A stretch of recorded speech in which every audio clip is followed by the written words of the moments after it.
So a little bit about Growthpoint. We remain the largest listed property company on the Johannesburg Stock Exchange. Property assets just below 60 billion on a consolidated basis, including Growthpoint Properties Australia and our 50% share of the V&A Waterfront. Market cap at 30 June, just short of 50 billion.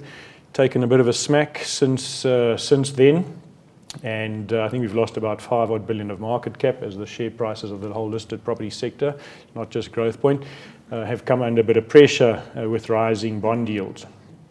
We've got 393 properties in South Africa, 44 in Australia, which we own 65.8% of, and then all the properties at the waterfront, 50% our partnership there with the PIC on behalf of the Government Employees Pension Fund. The retail assets are valued at just below 15 billion, office just above 16, industrial at about 8. Australia's got about 1.7 billion of dollars worth of properties, translating to about 15 billion rand. And then our share of the waterfront properties valued at 5.6 billion. That's our half share of it. We have got 457 people across the country. We own and manage our entire property portfolio, I think one of our key differentiators. And we've got offices in Sandton, Cape Town, and Durban.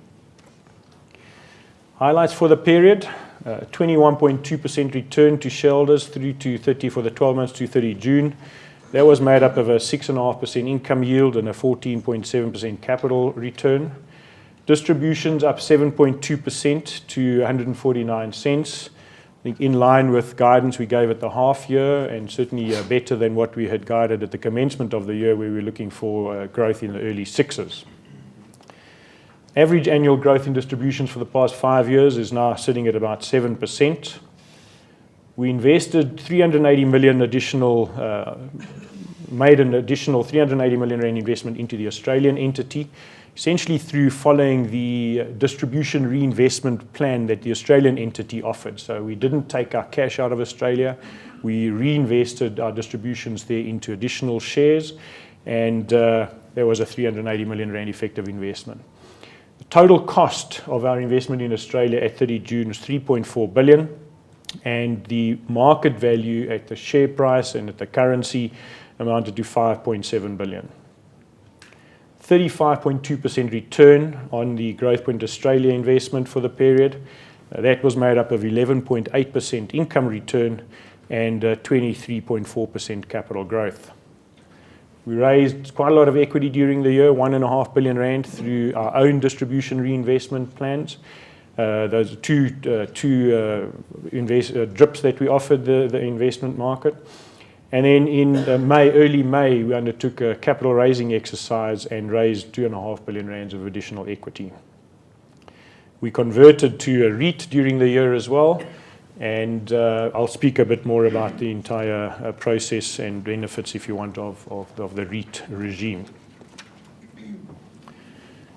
Last 5-year growth in distributions, as I mentioned, running at about 7% on average, somewhere between 5 and 8%, half year on half year, year on year. A pretty nice, stable, growing income stream. I guess what you would expect from a property portfolio. Similar trends in the growth in market cap, tangible assets, share price, and NAV per share, again reflecting the stable nature of our business. If we get into some more detailed financial numbers, the total distributable income for the year, 2.728 billion. That's up from 2.395 billion the previous year. Growth of about 13.9%. The contributors to that, the South African business contributing 2 billion and 22 million, or 75% of the total. That's about 11% up on the previous year's 1 billion 820. The Australian business delivering 394 million of distributable income, making up 14% of the total. That's up just on about 40% on the prior year's 282 million. And then the V&A Waterfront contributing 312 million of net distributable income, up 6.5% from the 293 million the prior year, and making up about 11% of the total. Obviously, if you take this 13.9% growth in distributable income, it gets diluted over the increased number of shares that we issued during the year. We issued about 150 odd million additional shares during the year with those capital raising exercises, and that dilutes the 13.9 down to the 7.2% on a per unit basis. Bit more color on the income statement. Gross revenues, gross property revenues grew at 13%, South Africa at 6.3%, and Australia at 40%. The reason for, let's call it, the lower growth levels in South Africa is, I think, one of the first years that we have probably had a net disposal of assets. We sold more assets than we actually purchased. So the actual total South African property book, if you want, subject to the valuation adjustments though, but we sold more properties this year than we actually bought in South Africa. Australia up 40%, mainly driven by the actual increase in investment. Australia had a pretty active year, investing additional funds into new properties through acquisitions and developments. On the expense line, South African expenses grew at 8%, the Australian at 51.4%, leaving you at net property income on a consolidated basis up at 13.3%. The other operating expenses, South Africa up 36.7% and Australia up 27.1%, leaving you then with net property income after operating expenses up 12.3% at 4.3 billion rand. Finance costs up 6.3%. South Africa pretty flat, characterized, I guess, by lower average debt levels during the year and the raising of the cash towards the end of the financial year. And Australia up 27%, reflecting the increased level of borrowings there used to fund the acquisitions of the Australian investments. Finance income up 20%, 511 million against 425 the previous year. That includes the investment income from the V&A Waterfront at 312 million compared to the 293 million the previous year, 6.5% up. And then other finance income up 50%, almost 200 million there, representing in the main interest on higher cash balances during the year. We make an adjustment at the bottom for the minority interest in the Australian entity, and that leaves you bottom line then with distributable income for the year of 2,728 million. If we look at how the wealth created was distributed to the different stakeholders throughout, employees got about 6.2% of the total, 352 million. This is across the South African business, Australian business, and Waterfront. 2.7 billion was the distribution, or is the distribution, 48% of the total going to the linked unit holders. 248 million, or 4.4%, goes to the minorities in the Australian entity. 1.8 billion goes to the providers of debt. 8.3%, or 469 million, goes to governments in the form of direct taxes and indirect taxes. And then there was income retained in the group, 35 odd million, which is essentially the Australian entity where our payout ratio is 95%. We didn't pay out 100% of the income in Australia. So there's one party within that graph there, I think, that are getting way too much. I won't mention their name, but it's dark blue, the color's dark blue. The expense to income ratio for the different entities, South Africa, property expense ratio remaining pretty stable at just below the 25% number. The operating expense ratio up at 4% from 3.1%.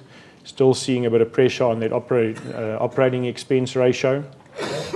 V&A Waterfront showing property expense ratio at 26.7%, again slightly up on the 26 from the previous year, and the operating expense ratio at 6.6 versus 6.1 the prior year. In Australia, property expense ratio at 11.2 and the operating expense ratio at 4.3.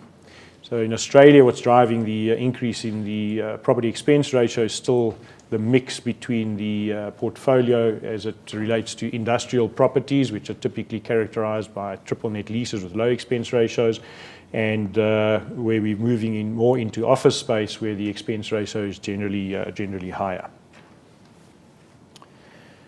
Just some extract from the balance sheet, consolidated balance sheet, 54 billion of assets between South Africa and Australia.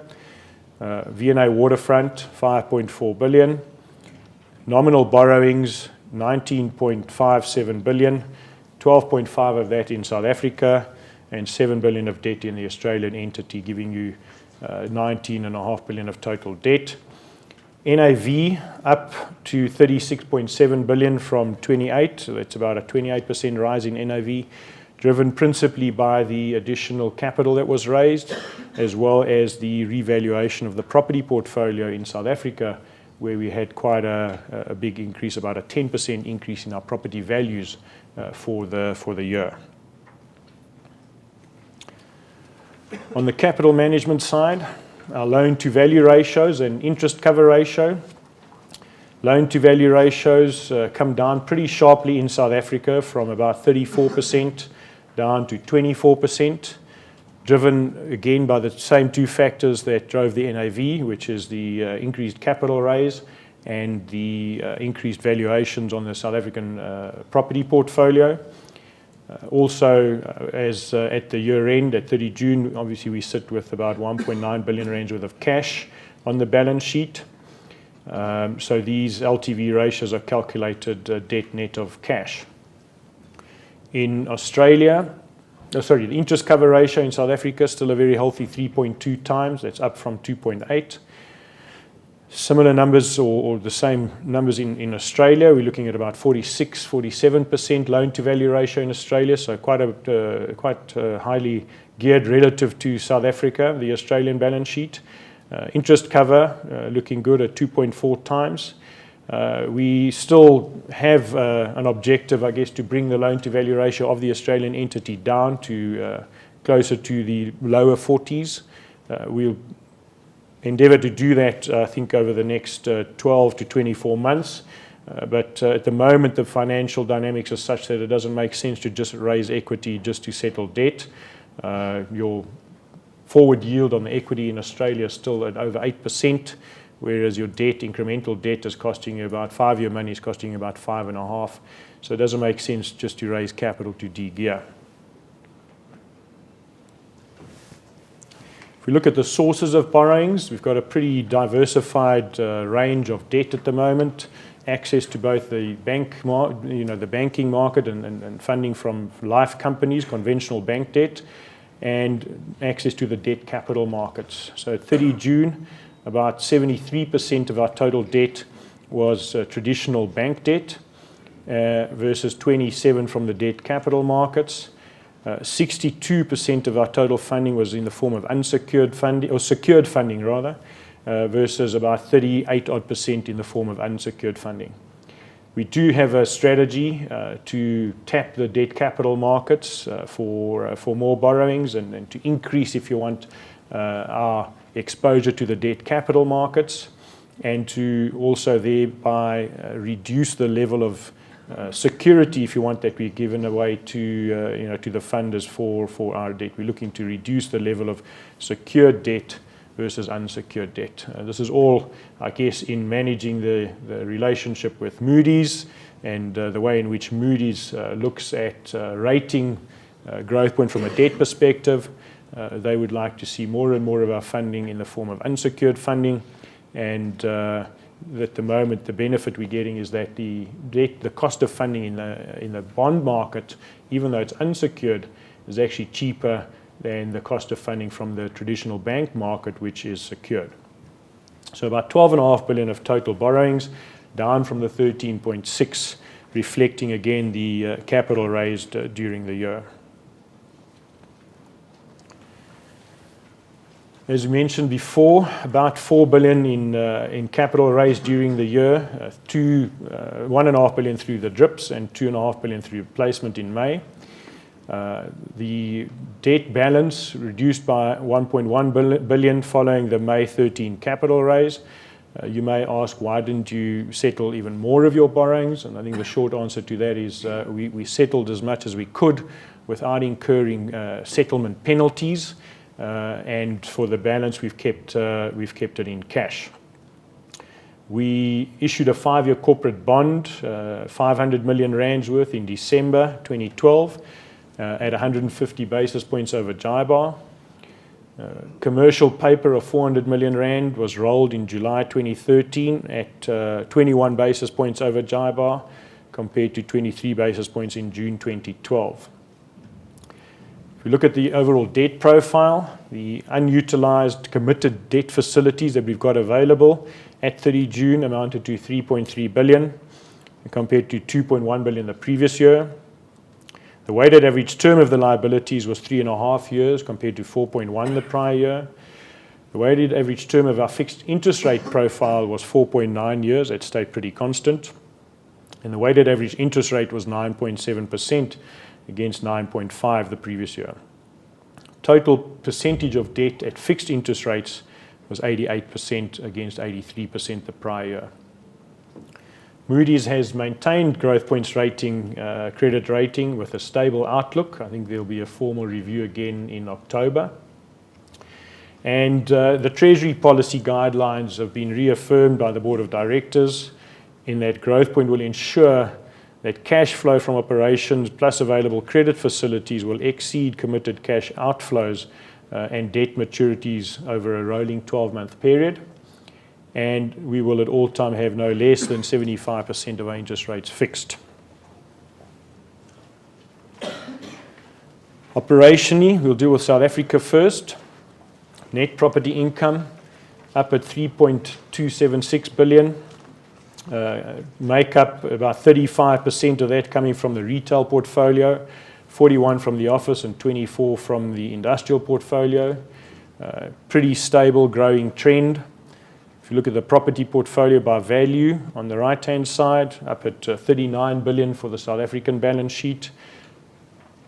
And the number of properties, as you can see, a slight decline there in the number of properties, reflecting the fact that for the year we ended up selling more properties than we actually acquired during that period. A bit of a detailed analysis of the income statement for South Africa. Gross property revenues up 6.3%, retail 9.4%, office 3.7%. The bulk of the property sales that we had during the year were in the office sector, and industrial 6.3%. Property expenses up by 8.1% to just over a billion and 78. Retail up 9.5%, office up 8.5%, and industrial 4.9%. That leaves you with net property income up 5.7%. Adjustments to reflect acquisitions, developments, disposals. These are items which were not in the full 12 months in either of the periods. So to try and get to a like-for-like comparison at the bottom, showing 7.2% like-for-like net property income growth, 6.9% in the retail, 7.7% in the office, and 6.8% in industrial. Some of the key performance indicators. Vacancies in the South African portfolio is up from 4 to 4.4. Total arrears sitting at just below 30 million. Bad debts for the year, 10.9 million compared to 7.8 the prior year. In fact, the prior year, the write-off was pretty much the same, but was characterized by a reversal of provision of around 2.5, so bringing the 10 down to the 7.8. Both years we've written actual write-offs have been about 10, just over the 10 million rand. Average in-force escalations on our leases at 8. It's pretty constant with the previous year. The renewal success rate down to 70 from 75 the prior year, reflecting, I think, pretty tough conditions, in particular in the office sector. Weighted average renewal growth rate, looking a little bit better there, 4.2% versus 2.7 the previous year. Weighted average future escalations at 8.6, So we're still managing to negotiate pretty healthy escalations in all of our leases across the three sectors. Number of employees didn't really change, and the net property income per employee just over 7 million. If we look at the retail portfolio very briefly, net property income up at 1.137 billion, the portfolio value just below 15. The vacancy in the retail sector is 3.7%, that's up from the 3.1 the previous year. Total arrears at 18.2, and bad debt provision sitting at 8.8.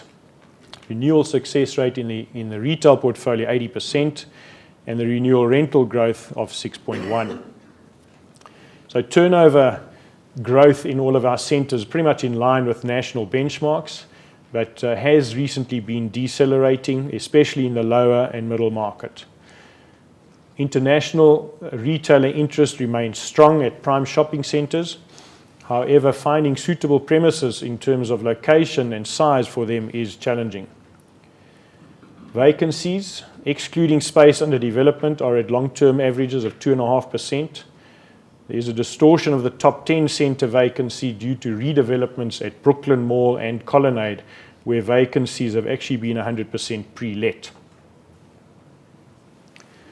The non-renewal of shops forming part of redevelopments has resulted in the interim marginal deterioration in the renewal success rate. So if you look at the 80.5 playing the 81.1 in the previous year, that has been affected by deliberate non-renewals on redevelopments.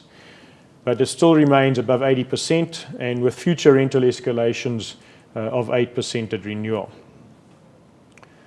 Disposal of non-core retail properties valued at 180 million during the year, with a further 460 million rand in process of transfer, improving the portfolio risk profile. Extensions, redevelopments at Brooklyn Mall and Colonnade, Warmer Park and Northgate are on time and within budget, and expected to open for trade from Q3 2013, or between Q3 2013 and Q3 2014. Consistent, I think, with many other of our competitors, foot count at the top 15 shopping centres are actually declining. They declined by 0.9%, whilst turnover increased at an average of 6% over the year, negatively impacted by Waterfall Mall. Waterfall Mall probably dragged that number down by about 1%. Excluding Waterfall Mall, you're looking at about 7%.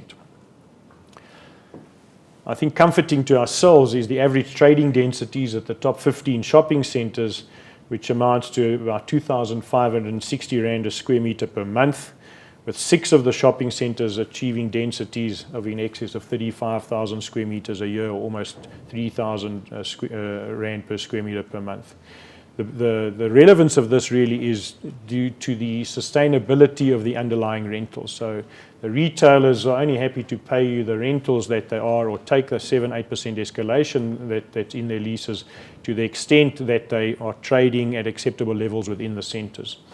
During the year, we did due diligence on a number of investment opportunities in the retail space where these sorts of dynamics were not prevalent, and the cost to turnover or rent to turnover ratios and the trading densities per square metre were not supportive of the rent levels, which in our view indicated future declining rentals, and we decided not to actually invest in those shopping centre opportunities. In the office space, net property income remaining reasonably stable, impacted, as I said, by the sales in the office portfolio. 16 odd billion rands worth of offices, total vacancy 7.8% against a 5.8% the prior year. Arrears at 5.9 million rand. I find that number almost unbelievable myself. 5.9 million arrears on a 16 billion rand office portfolio. It is exceptionally low. Bad debt provision of 3.2 million. Renewal success rate in the office sector 66%, down from the 74 the previous year, but still managing to get some renewal growth out of those renewals at 3.6% against a negative reversion the prior year. Sometimes these statistics are affected or impacted by particularly large renewals in a particular year, and you sometimes do get slightly anomalous results emanating from that. Net property income growth was impacted by the sale of 13 properties for 545 million rand during the year, at his profit over historical cost plus capex of 241 million. Market conditions in the office space have remained challenging, and vacancies have increased from 5.8 to 7.8. That's driven mainly by recently completed developments, which accounted for 1.6% of that increase in vacancy. So it's not all as bad, I think, as it looks.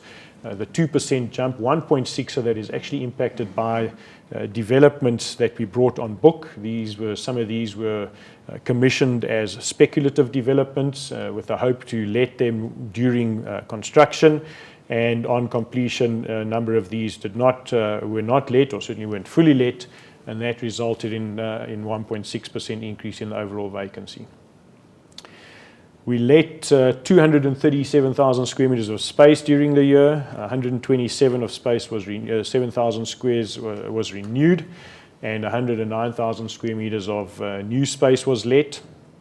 The renewal success rate dropping due to major tenants vacating or downsizing. Arrears at an all-time low, reflecting about 2.9% of collectibles. Our longer-term average runs at about 8% of collectibles. So I think one of the positive signs for me is that our debtors book and the quality of our client base in terms of tenants who are renting from us is pretty solid. 5 new developments were completed during the period, adding 36,000 square meters to the portfolio. 2 achieved Green Star certifications from the Green Building Council. Focus for the next 12 months is on tenant relationships, maximizing rental growth and tight cost control in the new year. Acquisition and development opportunities will be explored, and non-core properties will be sold. I think quite a big focus operationally on tenant relationships, tenant retention. One of the products that I spoke about yesterday during some of the interviews was the undeposit, which we launched about February this year, or no, it might even have been late last year. I think we might have started that, which is quite an interesting offer to some of our smaller tenants. Obviously, your large listed and national tenants don't generally pay deposits, but the smaller tenants are generally required to pay a 3-month deposit on signing a lease. For a small tenant, that could amount to a couple of 100,000 rand, maybe 300,000-400,000 rand, and it's tying up capital in their business that they could use, or tying up bank lines.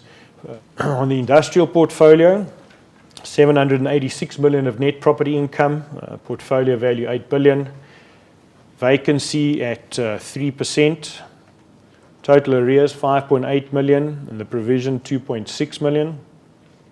Renewal at 69%, renewal success rate, and renewal rental growth at 3.6%. So pretty sound performance considering the economic environment and the negative sentiment, in particular in the manufacturing space. The low vacancy and arrear levels we believe are unlikely to continue in the future. 354,000 square meters of space was renewed in the financial year, and 222,000 square meters of new lets. So in total, 570,000 square meters of letting in the portfolio in the year. The slowdown in retail sales is a proxy for slowing manufacturing output, and we're expecting the manufacturing side to remain weak. Acquisition opportunities are still very expensive and remain and are limited. New developments and redevelopments are, however, yield enhancing, so quite good opportunities within the portfolio to redevelop a number of our older properties at yield enhancing rentals. You have to, however, to be competitive and to compete in the market, you have to have some land to be in the game, and we have made a number of strategic land acquisitions in the industrial portfolio over the last 12 months. The emergence of new industrial nodes and significant activity, especially in KwaZulu-Natal. Warehousing logistics as a subsector is the best performer. That's currently 56% of our portfolio. And then we've seen the emergence of retail warehousing as a subsector of the industrial portfolio, with about 5% of our portfolio in that space at the moment. Strategy is to protect the net income whilst operating costs are increasing, pursue financially viable developments and redevelopments, and do the basics well in the current economic environment. If we move on to Australia, net property income up by 39% to 645 million, as mentioned before, driven mainly by acquisitions. Portfolio value up to 15 odd billion. You can see the mix on the top right there between office and industrial. So office or industrial making up about 52% of the total portfolio today. That has moved over the last couple of years, where 72% was industrial before, now 52%. And the number of properties increasing in Australia.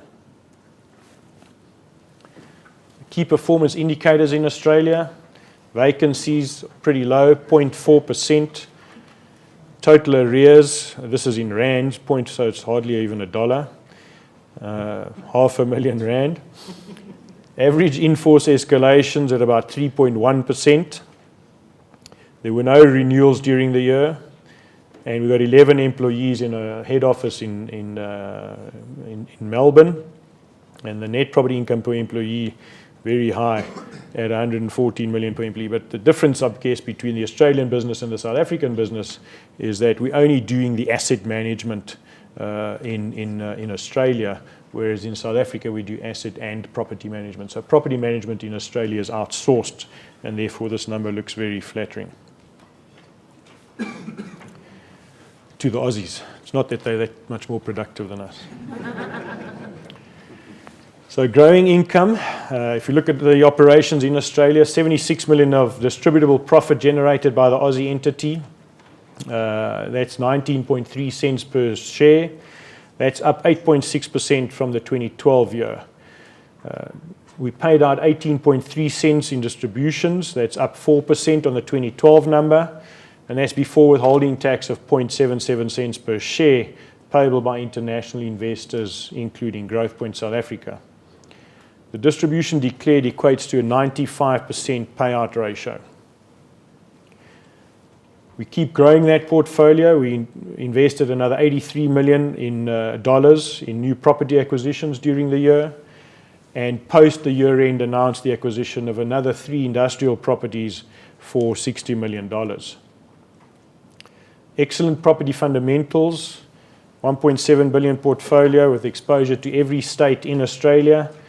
The weighted average lease length in Australia is more than double what we have in South Africa at 6.8 years, and the weighted average rent review of 3.1% per annum. Prudent capital management. We have a weighted average debt maturity of 4.3 years, balance sheet gearing at 46.8%, and 93% of all our interest rate exposure in Australia is hedged, with a maturity of the hedge book of 3.4 years.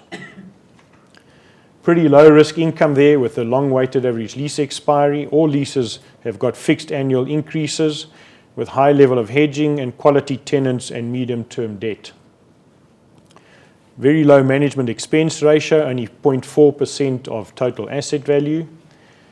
And then there's strong support from investors for the Australian entity, in particular obviously the South African entity. We are committed to supporting the growth of that entity. We think there's still some legs to growing that business over the next couple of years, and we'll continue to support that entity. Very high total returns there, 23.6% total return for the year to June 2013, 20% total return for 3 years to June 2013. Return on equity for the year to June 13 was 13.1%. And then we're guiding for 19 cents of distribution out of the Australian entity for the financial 14 year, which is a growth of just on about 4%, and puts the share on about an 8% forward yield to based on the $2.35 share price at the 22nd of August. V&A Waterfront, net property income of 324 million. That's up 6.2% on the 305 in the previous year. You can see the makeup between the retail, office, fishing, industrial, and hotel. Property value up from the 4.9 billion to 5.549 billion. If you look at the key performance indicators at the waterfront, vacancies have come down sharply, 0.6% only at the waterfront. Total arrears of just on 20 million. Bad debts charged to the income statement for the year of R1 million. Average in-force escalations 8.4. The renewal success rate at the waterfront a healthy 88.6%. Weighted average renewal growth rate of 7.5%. And the weighted average future escalations of 7.5% as well. We have 177 employees at the waterfront. That's down from the 207 the previous year, and reflecting effectively the impact of outsourcing the parking management at the waterfront.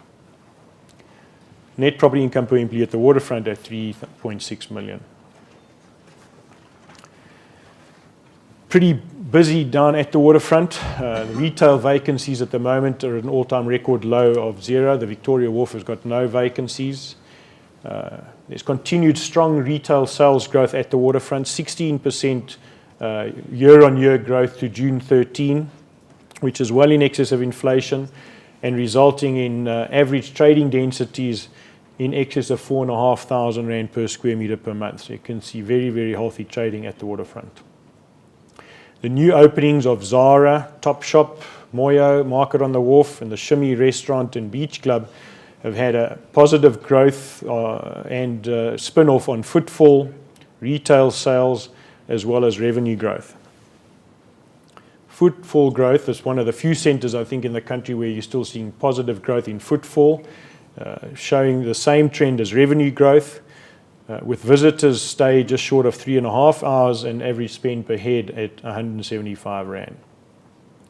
The V&A received an award during the year for the highest number of visitors in one day in a South African shopping centre, and this was the 3rd consecutive year that they received the award. On the office front, vacancy levels have dropped to 2.4%, very low when compared to office vacancies in the Cape Town CBD of over 13%. Average lease periods negotiated of 5 years. Again, that's quite a lot longer than what we're seeing in the rest of the portfolio, with escalations in excess of 8. There's demand for high-quality commercial assets, as well as interest from both local and international blue-chip tenants for office space in the waterfront. On the hotel front, market is slowly recovering and to gather momentum. Over the last year, the room occupancies and the average room rates have grown year on year, however off a very low base and only now reaching 2008 levels. But we do believe that has turned, and we're looking forward to increased contribution from the hotel sector. Fishing and industrial revenue continues to be strong with no vacancies. On the development front, the Allan Gray development is just about complete, with the first phase of staff having already moved across. Additional retail space in the new flagship Pick n Pay store and the Cross Mall development should release some 6,900 square meters of GLA. These are due to start trading in pre-Christmas 2013.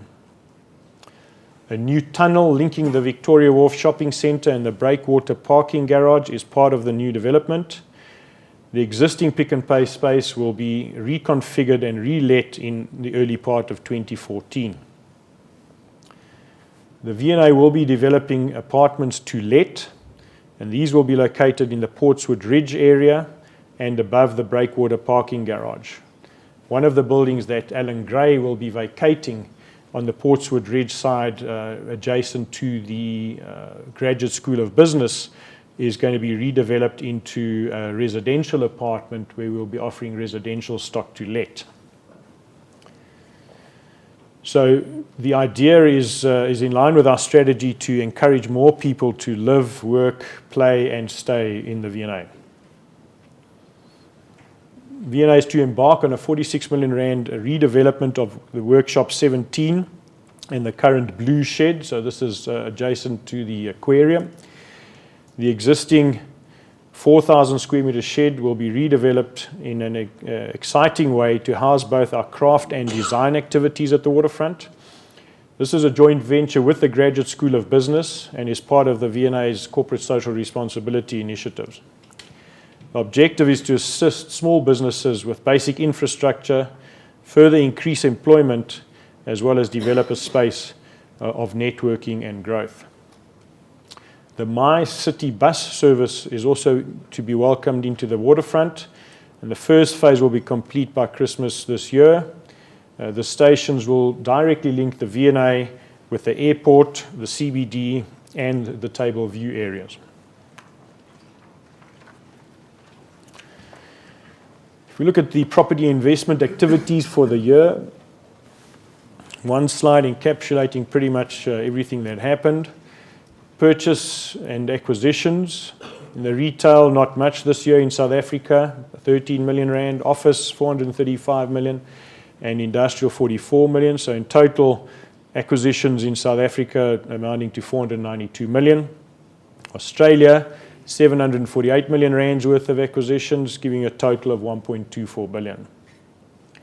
Selling or the disposals, 180 million rands worth of disposals in the retail portfolio, 545 in the office, and 144 in industrial. So total sales of about 869 million rands worth in South Africa, 688 million rands worth of sales in Australia, total of 1.5 billion. And then development and development capex, 197 million spent in the retail portfolio, 432 million in the office portfolio, and 275 in the industrial, total of 904 million. Australia, 681 million spent on development and development capex. Fair value adjustment, mentioned this earlier, the impact of this on the NAV and on the LTV ratios, quite healthy revaluations of the portfolio, the retail portfolio, 1.7 billion increase in valuation, office 1.3, industrial 600 million, giving a total of 3.653 billion increase in valuation. Australia, 112 million, total for the portfolio as a whole, 3.7 billion upward revaluation, reflecting, I guess, the lower interest rates and lower yields up to, I guess, May. So when these valuations take place, the bulk of them, the valuers commence the process in March, April, and they try and complete their evaluations by May so that the auditors can have a look at them. So I guess these revaluations not quite capturing the spike in interest rates which took place in May, but also probably a fair amount of catch-up. We've always felt that our property values are pretty conservatively stated, and those numbers reflect probably a bit of catch-up as well. Right, getting to the end of it on a couple of slides on sustainability and corporate social investment. Growthpoint won the Nedbank Capital Sustainable Business Award in 2013. We remain included in the JSE Social Responsibility Index. We got a 95% gold status score for our carbon disclosure project. We are monitoring electricity usage to help our clients reduce cost, and have subsequently installed 241 bulk electricity meter readings at various buildings in the portfolio. We're achieving an additional energy saving of 4.5 million kilowatt hours rather, and just short of 14,000 kiloliters of water per annum. Our philosophy is towards being responsible global citizen is intrinsically linked to us having a long-term sustainable impact on the environment. If we look at our CSI and our CSI spend, our key focus areas are education, entrepreneurship, and infrastructure development. Total CSI spend of over 12 million. We support under-resourced communities through infrastructure development. One of these projects recently was the construction of the Genesis Trust Community and Youth Centre in Marburg in KwaZulu-Natal, where activities available at the centre include computer training, entrepreneurial skills, and practical training such as woodwork and crafts. Since the inception of our Property Point program, entrepreneurship development program. It has created over 800 sustainable jobs and unlocked market opportunities for these participants to the value of 130 million rand within the property industry. Growthpoint, another one of our projects, is an innovative literacy program in partnership with the Western Cape Education Department, delivering measurable impact with over 130,000 learners reached in the Western Cape since its inception. It's run through effectively a competition, a reading competition, something like over 100 odd schools participating in previously disadvantaged schools. And the final competition, the finals of this competition and the prize giving is scheduled to coincide with World Literacy Day, which I think is next weekend. And there'll be quite a big to-do and a big function down at the Lookout facility at the V&A Waterfront next Saturday. Pursuing potential of future property leaders by offering students bursaries within the property field, just short of 500,000 rand worth of bursaries having been offered. And then our staff are very involved in various projects, one in particular, the Halo project, where they commit to the upliftment of their local communities through various needs-focused projects. On the REIT conversion, it's been a lot of this has been in the market over the last 6 to 12 months. So the implications for Growthpoint, we converted on the 1st of July from a property loan stock to a REIT after receiving approval from the JSE. The capital structure, comprising of a linked unit and a share, was delinked, and the debenture capital was effectively capitalized to equity. So this simplifies the Growthpoint capital structure and ensures that only shares remain traded on the JSE. The Growthpoint REIT shares started trading on the JSE on the 2nd of August. The final distribution for this year, however, which will be paid in September, will still be paid as interest and dividends based on the linked unit structure that was in place for the year ended 30 June. So this will be the last distribution that is paid and split between the debentures and interest. Future distributions will be in the form of REIT qualifying distribution and will be subject to tax in terms of Section 25BB of the South African income tax legislation. As a REIT, Growthpoint will get a deduction of this qualifying distribution, and therefore the return to shareholders will remain pre-tax income. So that doesn't really change. No capital gains tax will be payable on disposal of investment property or disposals of investments in subsidiaries that hold investment property. And this will provide more capital for Growthpoint to reinvest into its portfolio in future. The first REIT dividend will be paid in March 2014. Some of the benefits of Growthpoint being a REIT: it's a much simplified capital structure, the abolition of capital gains tax arising from the disposal of properties, certainty of the deduction of our distributions in the form of dividends to shareholders, more attractive investment for foreign investors, and inclusion in various global REIT indices becomes possible. From a South African perspective, I think REITs have been granted a tax dispensation that is internationally recognized and will be regulated by the JSE.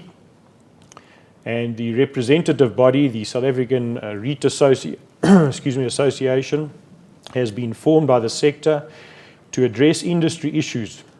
And one of these will be, one of the first initiatives will be to develop a best practice property reporting guideline for its member REIT entities, so to try and ensure a lot more comparability between reporting of the various listed REITs.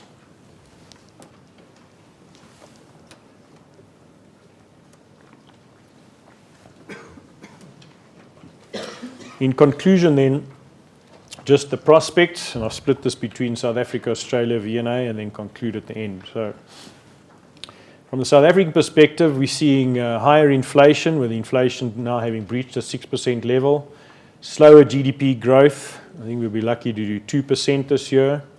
Labour unrest and countless strikes, weak manufacturing output, and increased unemployment all suggest a tough operating environment for the next year.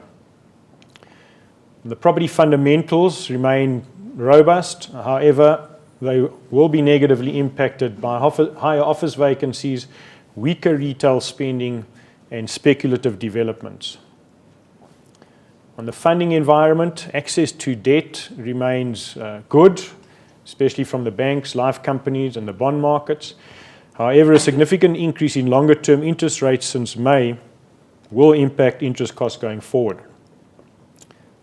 With listed property shares having lost around 25% of their value since the peak in May 13, and all fixed income type investments coming under pressure due to rising bond yields, raising new equity will be a lot more difficult and expensive.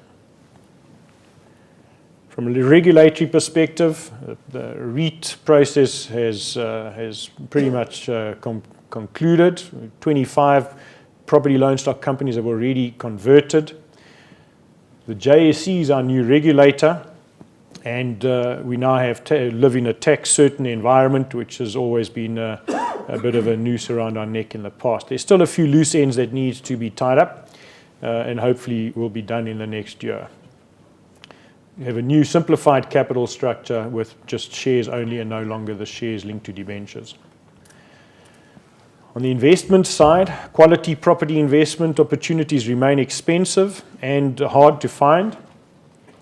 Higher funding costs and increase in yields prevalent in the listed property market will take 6 to 12 months to filter through to the direct property market. In Australia, inflation at about 2.4%, unemployment at about 5.7%.